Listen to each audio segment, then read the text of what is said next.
Oke, baik. Bismillahirrahmanirrahim. Assalamualaikum warahmatullahi wabarakatuh.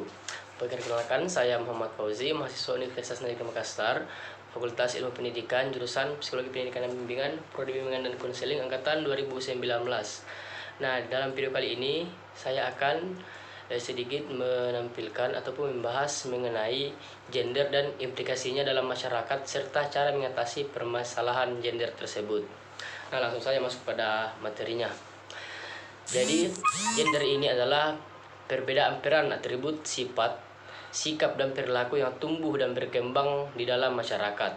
Kata gender dapat diartikan sebagai peran yang dibentuk oleh masyarakat serta perilaku yang tertanam lewat proses sosialisasi yang berhubungan dengan jenis kelamin perempuan dan laki-laki. Nah, ketidakadilan gender kerap terjadi pada individu, keluarga, masyarakat, dan negara. Nah, ketidakadilan gender tersebut kerap dikategorikan dalam 5 hal berikut. Yakni yang pertama, beban ganda. Seperti mengerjakan tanggung jawab secara berlebihan yang seharusnya dapat dilakukan pembagian tugas antara laki-laki dan perempuan. Contohnya, seorang istri harus melakukan pekerjaan rumah tangga seperti memasak, mencuci, berbelanja, mengasuh anak, melayani kebutuhan suami, dan sebagainya.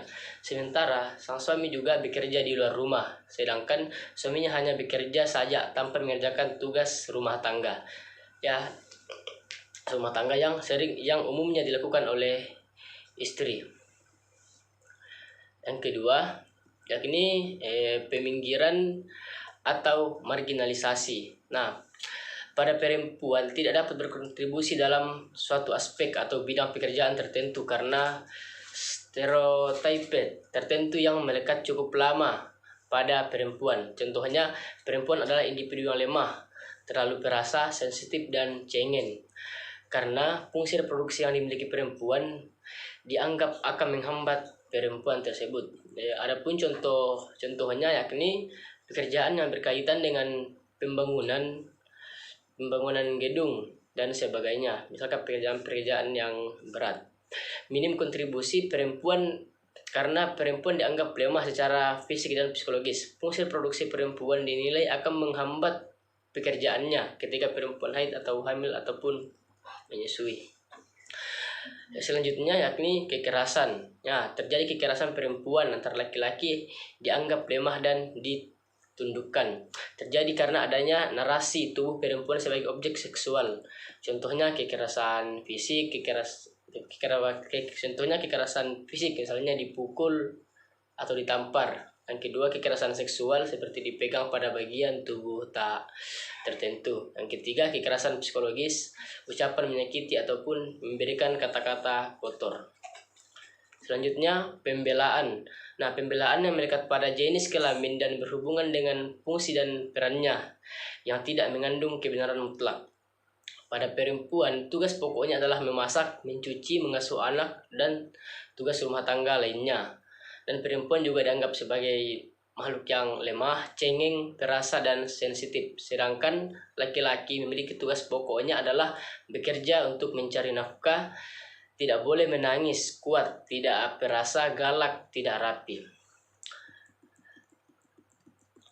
Yang terakhir yakni diskriminasi. Nah, tindakan perbedaan karena jenis kelamin, suku, agama, dan ras. Pada perempuan tidak harus berpendidikan tinggi, harus bisa memasak, sedangkan laki-laki itu harus berpendidikan, harus bekerja di luar rumah. Nah, selanjutnya adapun cara mengatasi ketidaksetaraan gender tersebut adalah yang pertama, mengakhiri diskriminasi terhadap semua wanita dan anak perempuan. Yang kedua, menghilangkan segala bentuk kekerasan terhadap perempuan dan anak, baik ranah publik maupun di ranah pribadi. Nah, hal ini termasuk perdagangan manusia dan eksploitasi seksual pada perempuan dan anak. Yang ketiga, melawan pernikahan anak dan tradisi hitam pada perempuan. Keempat, meningkatkan pelayanan umum dan kebijakan publik yang lebih pro terhadap perempuan. Kelima, memastikan partisipasi penuh dan efektif perempuan dan kesempatan untuk kepemimpinan di semua tingkat pengambilan keputusan dalam kehidupan politik, ekonomi, dan publik. Yang keenam, memastikan akses universal terhadap kesehatan seksual dan reproduksi hal reproduksi. Ketujuh, melakukan reformasi untuk memberi perempuan hak yang sama terhadap perbedaan sumber daya ekonomi, serta akses terhadap pendidikan dan kontrol atas tanah dan bentuk properti, layanan keuangan, warisan, dan sumber daya alami lainnya sesuai dengan undang-undang nasional. Yang kedelapan, meningkatkan penggunaan teknologi yang memungkinkan, khususnya teknologi informasi dan komunikasi, untuk mempromosikan pemberdayaan perempuan. Dan yang terakhir, mengadopsi dan memperkuat kebijakan yang baik dan peraturan yang dapat dilaksanakan untuk mempromosikan kesetaraan gender dan memperdayakan semua perempuan dan anak perempuan di semua tingkat. Mungkin itu sedikit penjelasan dari saya mengenai isu gender yang ada di masyarakat. Kurang lebihnya mohon dimaafkan. Billahi taufiq wal hidayah. Wassalamualaikum warahmatullahi wabarakatuh.